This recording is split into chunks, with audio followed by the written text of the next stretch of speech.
come in like this with us laughing Yeah, yeah. on mute because we've been talking for 15 minutes and Like, the timer shows 13 and a half minutes. So, hi mhm. again. Hi, everybody. Yeah, and then the half hour beforehand. Again, you gotta Lady- ignore it. You gotta ignore part of it. Gotta ignore part of it. Ladies and gentlemen, welcome to the Sober Swole podcast. My name is Jake Howard. I go by DJ Swirl. What's up, everybody? Hello. Before we get into the actual meat and potatoes of tonight's episode, I'll give a shout out to Royalty Nutrition. That's royaltynutrition.com. And to help me out with that always is Warhorse. It's Warhorse! Do you want your workouts to look like this?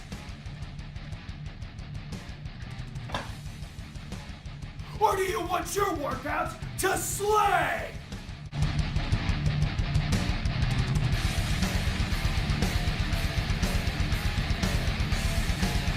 When Warhorse picks his pre-workout, he wants it to slay! If you want second place, go with somebody else. If you want to be a champion, go with Royalty Nutrition!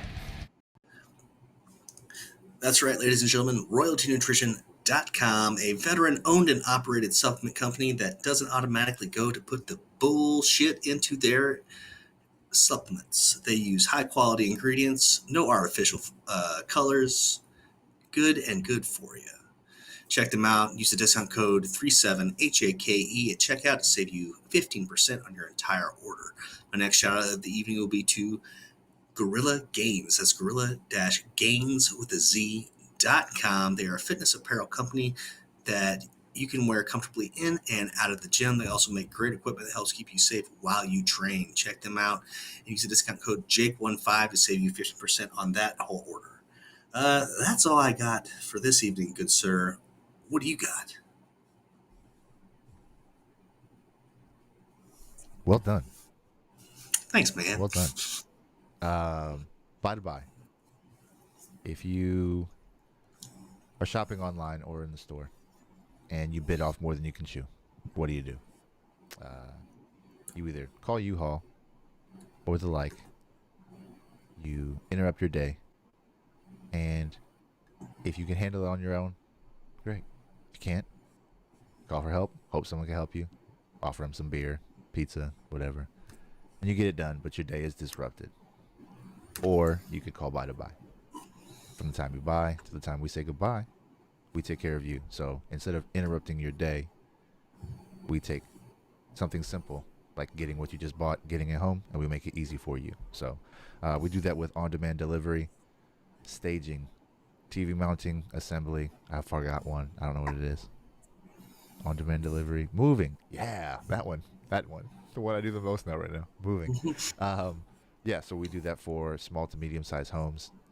Bigger jobs we can network and get it handled, but we do a lot of small a la carte stuff, as well as work with local partnerships and form local partnerships with vendors like Footprints Flooring out of Chandler, Mr. Matt Gilstrap. We've done a lot of work together recently, and he's a great dude, handles his business, does good work, and I'd like to give them a shout out as well. Yeah, just that's what Buy to Buy is, and then this is part of the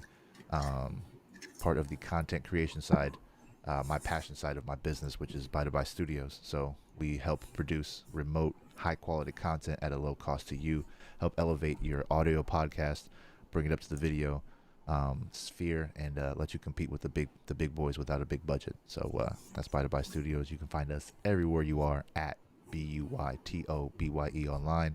I'll take you right to this, or to Buy to Buy Studios, and you can join the revolution.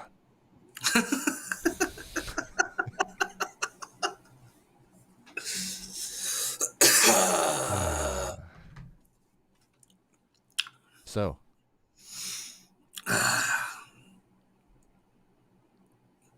what's shaking, man? I'm beat like a drum with a hole in it, man. Did you blow your load during the pregame? Obviously. Oh man. Need a fluffer? Who do we go? How do we get you back game ready? No, I'm all right. I'm good. Do we get some Oh. nicotine light? I Will have it some. jazzercise you? We're okay. We're all right. So you text me about that earlier, right? Yeah. And what was that text about? So I'm working on now. So I'm on my last can of the leaded fake tobacco.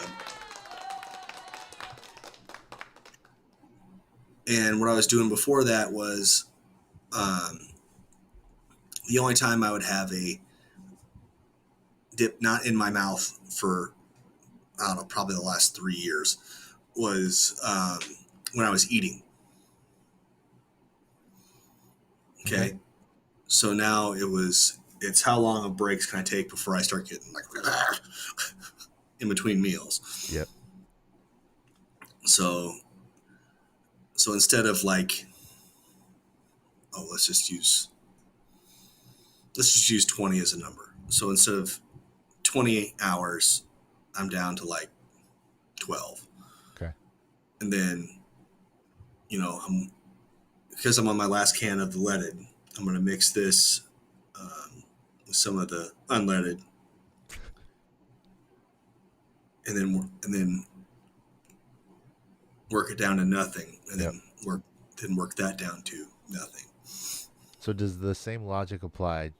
So like, I remember when I worked at the gas station and we sold a lot of cigarettes, and I've never smoked a cigarette, so there was always the the contradiction of me working there. But like, I remember I got into a conversation with my manager. I'm young at the time. I'm like 18, 19 years old, and she was just like, people who wind up. She goes, I've seen more people who smoke filterless or full flavor be more successful with the cutoff than people who wind up smoking lights, because they wind up just smoking more lights. So That makes sense. So not only do they not dwindle off or with that same mindset, but they wind up spending more money because they buy more cigarettes. So it's like, oh, I That can ma- like their mental is, it's lighter, so I can smoke more, and I would have to smoke more to break even, with what compared to what I was smoking, and then they just wind up smoking the same amount. Well, see, that's kind of how they were marketed. Okay. But see, the thing is with a filter is you're able to breathe deeper. You're either to pull in more. So you're actually using more of your lung capacity to smoke than you are with filterless. That's something I do miss from time to time. Like when I used to smoke Camel filters. You I'd missed the like, hard drag. well, so I'd go out and I'd either get just a pack of filterless Camel, like just Camels, no filter Camels. Little soft packs. Just yeah, I still remember that. or I'd go and I would get a pack of Lucky Strikes, just every so often, just to, because Just to feel the toxicity in your mouth. I guess I don't know. I guess that's yeah. No, because like when I drink soda, you feel the science, the effervescence, the non-natural chemicals. Like it has a unique flavor to it. So that's why I'm not, there's no judgment. Like again, I don't do it, so I wouldn't ever say anything about it. That's what I relate it to. Is there are times when a fountain Coke tastes delicious, and I remember it for that reason. And then I have a whole bunch of Coke that I wind up throwing away because I don't drink soda. But I don't. Oh shit! What's up, Matt? Flex Chef showing love on the IG lately. Appreciate it. Matt's a good man. Love that dude. It's good to see you out there still cooking and lifting and being such a pretty man. Showing people how to take care of yourself.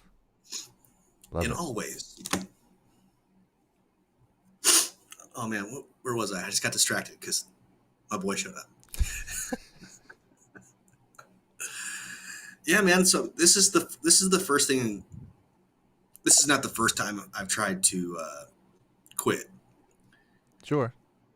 This is the first thing I've ever been addicted to that I haven't been able to be like, no, bye. Which is so weird to me. So does that make you feel like more of a failure?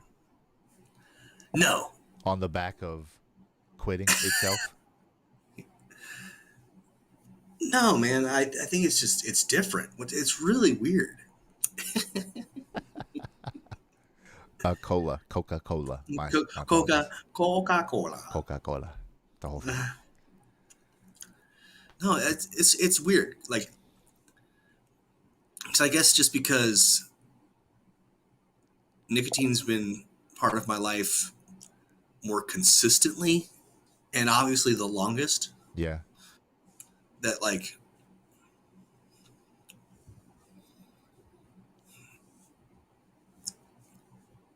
I want to quit for me, right? Right? Because you have to. You have to want to quit for yourself. Sure. Anything. Anything. In spite of the flavors and the Yeah. sensations that you like still. Yeah. Like, you have to realize that, like, no, I have to quit. This is bad. So right? can I tell you what I see from the outside? Hmm. What I see from the outside is you, based off of what you said, you had an issue with powders. You were able to cut it. Hard stuff. You had Yeah. an issue with alcohol. Curbed it. Still get the cravings for both, but Mhm. you understand that the collateral damage is a lot higher when it comes to those two things. And dipping, you're the only real victim involved. Yeah.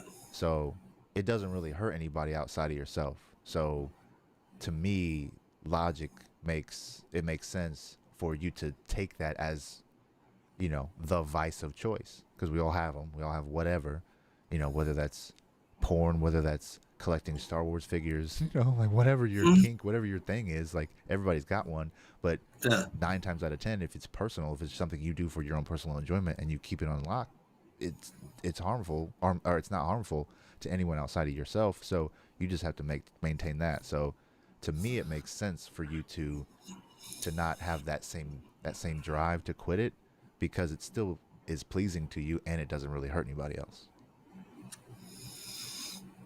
Well, see, my thing now. And who is your accountability? Who holds you accountable outside of you? That's true. Because with Coke, the court does. Speaking of Coke, like, Yeah. the law gets involved when it comes to dip, bro. They're like, get your shit together. You know what Hey, I mean? man. So there's not like the level of consequence is a lot lower. So to me, that makes sense for you to not have the drive to want to be able to just shut it off like you can other things. That's okay. Well, so my thing now, though, is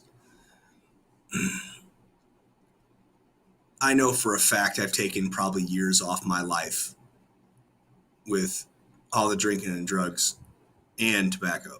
Yep. Just living. But I have, 120 kids and shit. And What takes more off of your life? The stress from children,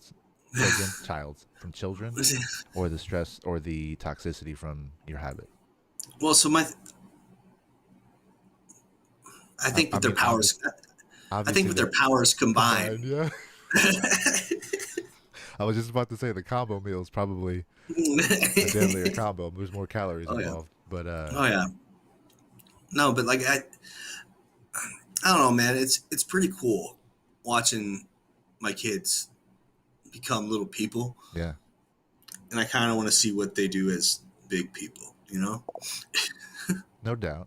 But again, you have to be able to compartmentalize the pain or the collateral damage that doesn't exist. You have to be able to compartmentalize that with the things that hurt others, in order for you to warrant your body the same response, because you're going to want to reward yourself somewhere. And if you don't, so let's say that you're able to cut that off, what do you replace it with?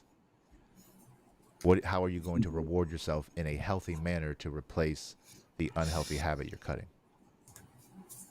Because at the very least, you should distract your body so it doesn't crave that thing. Because you said the oral fixation is part of it, so chewing gum. So I used to chew a lot of gum. And there are drawbacks to that too, but we're talking about pros and cons. So Mm-hmm. I just don't know if that will be effective enough. Well, that's one of those things that I like. When I get there, I'm gonna have to see. Yeah. Um, But can you put the coordinates in now so you know where you're going? yeah. So, like I was telling you before, like so the plan is to take and mix the mix the Oh, that's right. Mix the light, blend mix it the light down. in Yep. and blend it down, and then I'll probably move into So where's the supplementation? You're subtracting the nicotine. What's the addition outside of the light? Because that's all with the anticipation of zeroing it out. What's going to give you that the reciprocal in terms of positive for your brain? guess I'm gonna start punching my kids.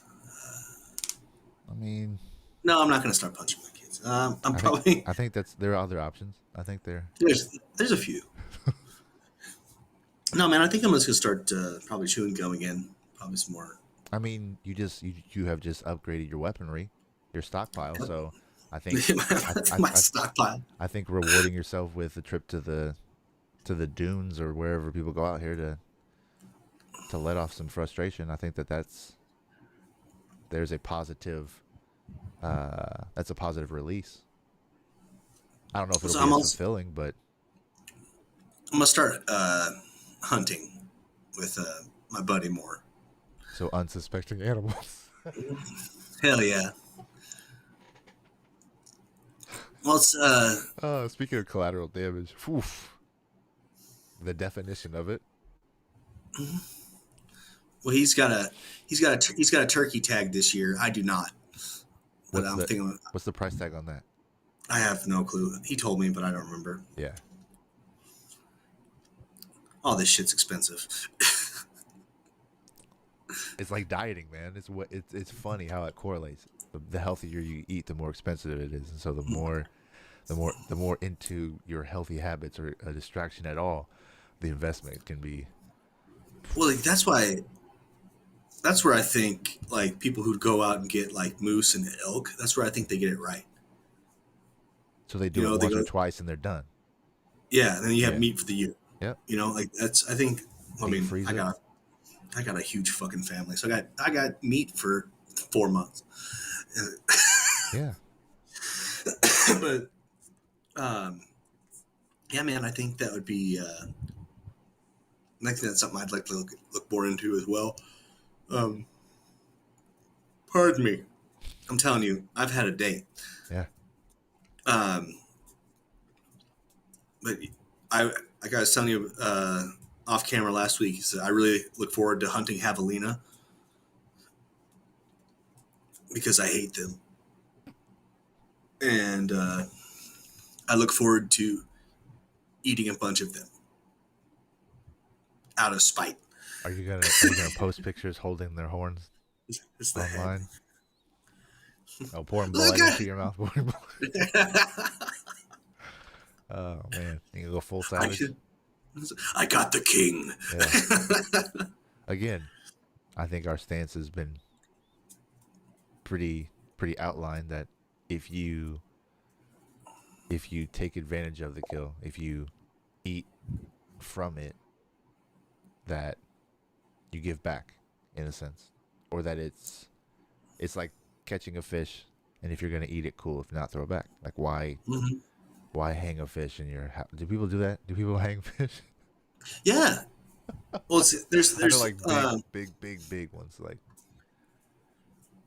Well, so my great grandma Impy had a mounted like huge bluegill,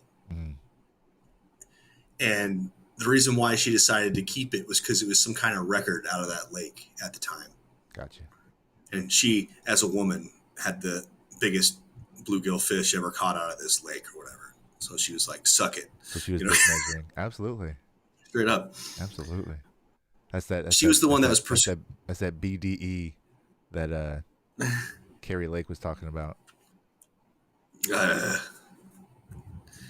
That Gigi, that great grandma, she was the one that was prescribed smoking in her 30s to help with their nerves. Yes. The doctor told her, "Why don't you why don't you pick up smoking? That'll help you with that. And she credited her long life to, well, I never inhaled. In that tone? Oh, she had the towards the end there for sure. She had the old lady smoker voice. She had the Fran Drescher? Oh man. No, but Fran's up here. Yeah, Fran is. Up here. Fran is car alarm annoyance. No, man, my great grandma was the shit. I used to love going and seeing that old lady.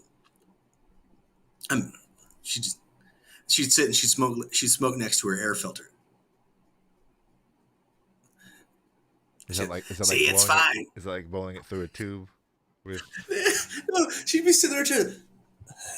See, you don't have to worry about secondhand smoke because it's right here by this air filter. with an oxygen line and a tank right next to her.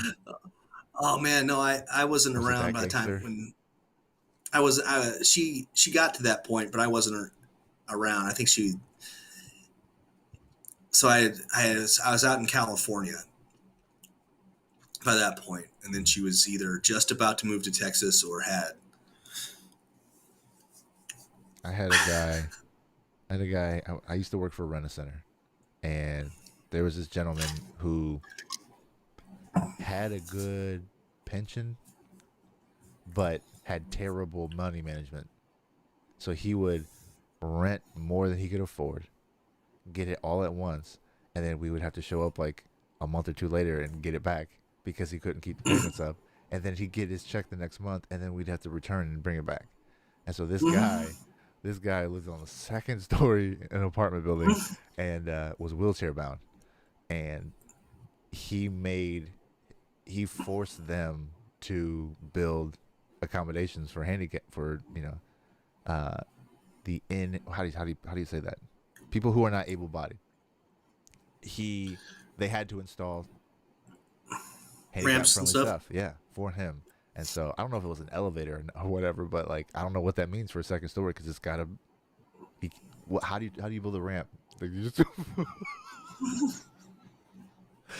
oh man. So anyway, he had one of the most memorable personalities because every time we'd go over there, the door would be like this far open, which is always like a red flag. We'd walk up and he'd be sitting there next to his window and just like, come on in, boys. And we just go in there and he's in his wheelchair with the oxygen tank next to him. He's got a line in his nose. He's smoking a cigarette, and he's got an air filter right next to him. I was like, yeah, oh my God. It was so gangster. So we had to go see that guy on multiple occasions. And while we're picking up his stuff, we're repoing his stuff, essentially. He's sitting there with a cigarette in his hand, just like, you fucking kids. You have no respect. You have no idea what I've done with my life. And he was like, he had like plaques and stuff all over. So I don't know, it's been a long time since I've seen it, but it was military. Whatever the word is for that. What do you call that when people have their accolades up? Is there awards and stuff? Yeah. And, I don't know if there's a proper term. I don't want to be disrespectful. Well, I mean, it's your awards and accolades. It's your warrants. Got you. So he had some stuff. Promotion. He definitely had a life, and he lived it hard, and he paid the price. And so, but he got money from whatever he did. He got paid well, and so we would show up like every quarter. Essentially, we would show up to drop off, and then later on to return, and then to bring it right back. And so he's like, "You might as well put my name on that shit, boys. You know it's coming right back."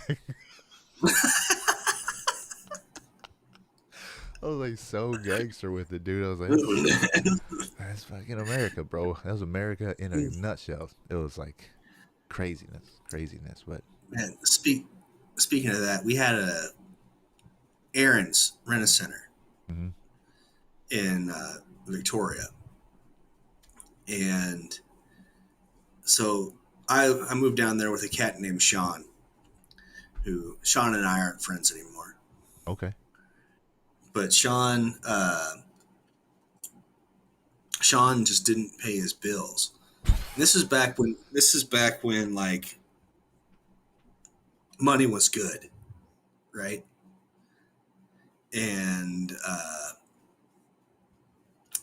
So I came home and his like our TV and chair was gone because he didn't pay his rent on it, and like Yeah. his bed, just shit like that. Like I was like, damn, dude. Even in like the height of my drunken, so my whole thing was I always on the first of the month, when my VA stuff came in, I would take that and whatever my first paycheck was, and I would pay all of my bills right away. Fiscally responsible. And then I would just get fucked up. But like my whole Even. yeah, but my whole thing was I always paid my bills first. That was always priority number one. Was I paid my fucking bills first. Make sure the dogs have food. There's food in the house. All right, what's left over? Fuck yeah, let's roll. Yep. So,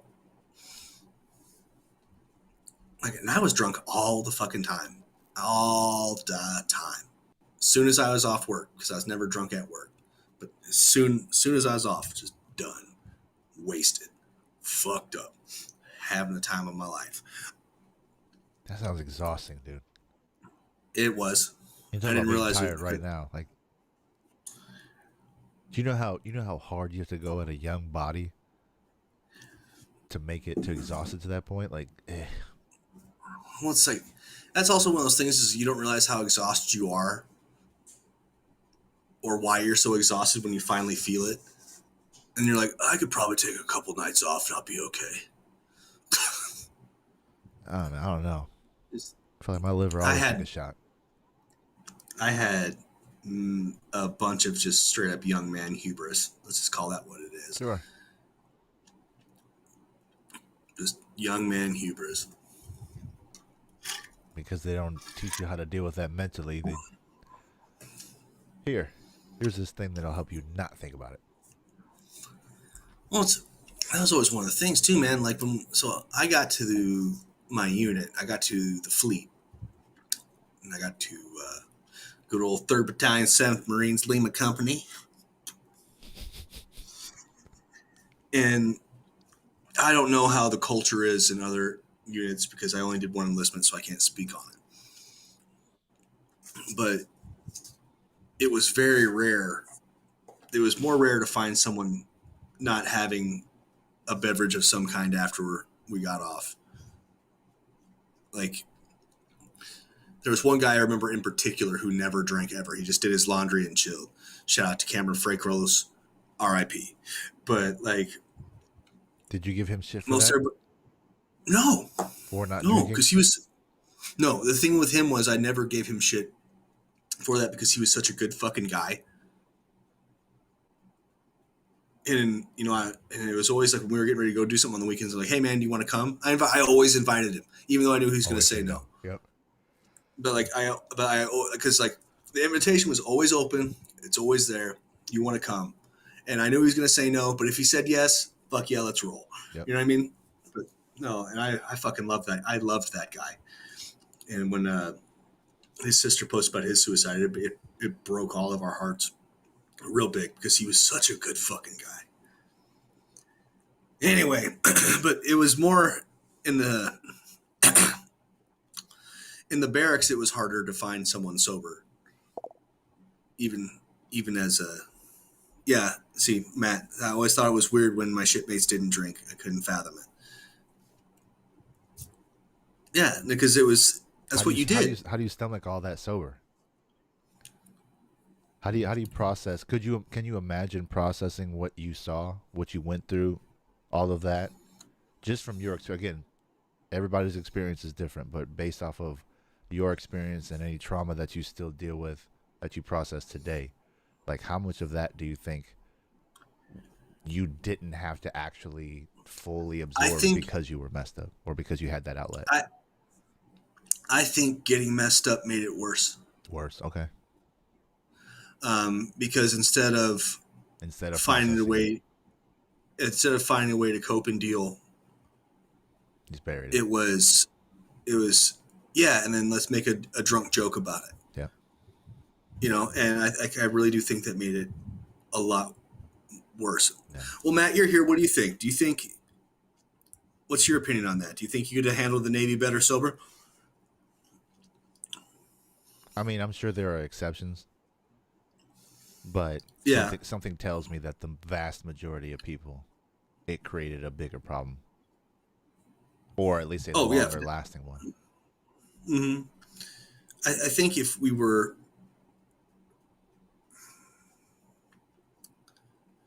the problem with the military is you join it before your brain is developed.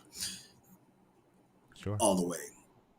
And I joined the Marine Corps because I wanted to, like, there's no nice way of saying it. I joined the Marine Corps because I wanted to kill people for my country. And I wanted to have the title of Marine and be the best at it.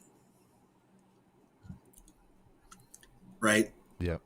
And part of the, and seeing Matt brings up culture, but like, think about it in the Navy. The Navy, you always hear about Navy drunken bar fights, or that old song, "What do you do with the drunken sailor?" That's living. Yep. There's certain things that you got to do when you cross the equator and the prime meridian, shit like that too. Yep. Like it's part of. We pulled into a port drunk as fuck and fight. Yep. Drink, fucking fight. Yep. And then with the Marines, it's you're always supposed to be a hard drinking fighting man. Always. That's who you are. You drink whiskey so you can piss napalm on your enemies' corpses. You don't talk about your problems. No. You don't have an emotional support animal. Yeah. So, like, I know there's been big pushes to kind of change traditions and stuff that go back forever. Like, the Marine Corps was founded in a tavern. Like, I don't know if you knew that. There, Tun Tavern in Pennsylvania, the original place. That's where. Well, that's a good point, because that means then that there is a direct tie to consumerism. Because if you detoxify the military, Anheuser-Busch loses out. Those giant contracts that they have when they bring in all those truckloads of, for the guys, like, or for the soldiers.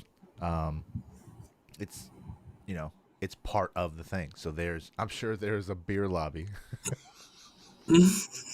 As funny as that sounds to say, I'm sure there's a beer lobby that puts the deals together for soldiers overseas. Like, it just makes sense.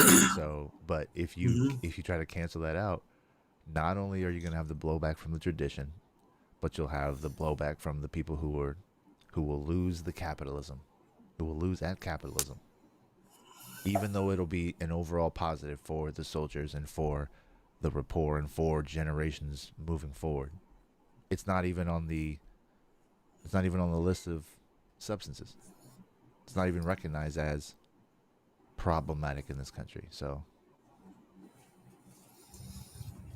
sorry about you. Pull yourselves up by your bootstrap. Was the big push to get prohibition repealed was because the mob, right? The mob, and then fucking Billy Bob up in the mountains with his still. Yeah. I mean, you want to talk about "Don't Tread on Me"? How you think about all the boys in the Kentucky hills, dude, fighting over moonshine? That is my, like. So, do you know how stock car racing got started? Right? Have you heard this? Yeah. Yeah. It got started because moonshiners had to build fast cars to get away from the feds. That's amazing. Oh, you mean That's amazing. Blue? Back to Blue wasn't the thing? No. It was, how about y'all get the hell out of here? Oh, don't tread on my capitalism. Don't tread on my shine. Oh, man. Oh, that makes me miss Dwight. So I had a fire team leader, and he's a good buddy of mine. His name is Dwight Shaw. Okay. And Dwight's from Oklahoma. And Dwight he has that Oklahoma accent but he's also a black man. But Dwight would go home and he would come back with just gallons of moonshine. Yikes. Oh, What did that smell like? it's That stuff is so was all- potent. it was all corn mash, so it had a little corn-esque burn to it. It didn't just like fry your nostril hairs. I mean, yeah. I know what Kinda. happens. I know what happens when I open the chlorine for my pool. And that is diluted. So I'm not a chemist, but feel like moonshine's in the same ballpark. Moonshine. Well, see, it got to the point where I could just drink Everclear, and that's not good. Humblest of brags. That's I'm not even trying to brag. It was like, see, I might as well just have swung by the Sherwin-Williams store and picked up a can of mineral spirits and just. Because holy shit. That was my first experience. That was my introduction to alcohol. Was Everclear and Kool-Aid. Yep. Set the tone. Well, that'll do it. Yeah, bro. I was like, You're man, looking- this tastes delicious. Ow. And then 2 hours later, I'm lying down on the bed. So I don't know if I shared this story before, but my older brother was a server at a Mexican restaurant and entitled Chi-Chi's. And won the titty bar though, which is weird, but it was a family Mexican restaurant chain. I think it's still around, but it has since shrunk in size. But yeah, so all of the workers would get together and they go to this cabin out of the city, and so they took me out there once I started working with them. And so yeah, I didn't really drink, and they were just like, if you're gonna hang out with us, you got to be able to hang. I'm like, all right, well, let's fucking go. So my brother was like, all right, I'll make his drinks, and he masked it with the Kool-Aid in a way that worked to perfection. I mean, I tasted it. It hurt, it burned, it hurt, but like it was, man. So they had a dock with a little pond in the back, and so it was just like attached to the edge of the actual dock. It was a separate part of wood that was just kind of floating, and it was weighted, and so it had like chain links that were holding it together. So it was not stable. So I was drunk out, and they took me out there, and they just sat out there, and they put me out there and said, okay, let's see how long you last. I'm just like, so I'm out there balancing myself on this thing. It's pitch black. Everybody's out there like making noise and being distracted or whatever. And it was short, but it was like an initiation of sorts. And so then I went back inside and we drank some more. And then I just remember being on the bed, and I asked if it was one of those like Austin Powers rotating beds, because the room was just spinning, and it wasn't. It was the whole room. It was me. And so I was like rotating my body to like balance it out so I didn't get dizzy.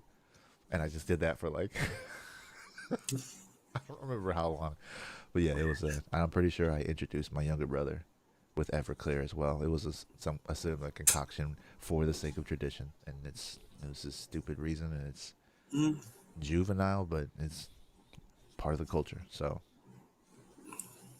Everclear. Talking about years off your life. Everclear. You know what? Occasionally, I miss. I really liked dirty martinis. What makes a martini dirty? It's olive juice. Is it raining? Yeah. Give me 1 second. All right. So, this conversation going on, and it sounded like there was water. It was loud. I I have to go get the dogs, Gotcha. which means I have to wrangle the male basset hound. Wet? Soaking wet? Oh, yeah. All right. So I will be right back. We're gonna keep it going? Dude, I am so sorry. Oh, man. Well, I mean, how long have we been going? We've been going for 53 minutes. Fuck it, let's just call it. Anyway. Hey, guys, thank you so much for listening to the Sober Swole podcast. I have to go save my dogs from potential Noah's Ark flooding. Welcome to the... I love you guys. I love you guys. Bye. Bye. I love you. Bye. Bye. Bye. Hey, it's Warhorse. Do you want your workouts to look like this? Or do you want your workouts to slay?